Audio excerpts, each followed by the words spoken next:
సముద్రపు కెరటాలు తీరంలోని ఇసుకను తాకి రాళ్లను తాకి వాటి ఆకారాన్నే మార్చేస్తాయి. సూటిగా గరుకుగా ఉండే రాళ్ళు వీటిని మళ్లీ మళ్లీ తాకి గుండ్రంగా మార్చేస్తాయి. కానీ ఈ సముద్ర కెరటాలు వాటి ఆకారం మాత్రం ఎప్పుడూ మారదెందుకు? అలా ఎందుకు జరుగుతుంది? ఎందుకంటే అవి విడిపోయి కూడా తిరిగి ఎలా కలవాలో వాటికి తెలుసు.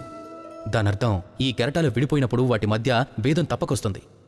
కాని అవి తిరిగి కలవటం మాత్రం వాటి ఐకమత్యానికి ప్రతీక. ఇలా చూడండి, వాదోపవాదాలు, తర్క వితర్కాలు, మనస్పర్ధలు అనేవి జీవితంలో భిన్నమైన అంశాలు. కానీ వీటిని ఎప్పుడూ కూడా మనసులోకి ప్రవేశించనివ్వకండి. ఒకవేళ మనసులోకి ప్రవేశించినా కూడా అక్కడ వాటిని ఉండనివ్వకండి. వాటిని బయటకు పంపేయండి. ఈ వాదోపవాదాలు, తర్క వితర్కాలు, మనస్పర్ధలు వీటిని జీవితాంతో మీతో పాటు మోసుకుని తిరగద్దు. ఒకవేళ అలా తిరగాల్సి వస్తే అప్పుడు అందరినీ తీసుకుని వెళ్ళండి. అచ్చం కెరటాలలాగే ఐకమత్యం మీద నమ్మకం ఉంచండి. కలిసికట్టుగా ముందుకు వెళ్తే చాలా దూరం వెళ్ళగలుగుతారు. లేదంటే కేవలం ఆ దూరం గురించి ఆలోచించగలరు అంతే.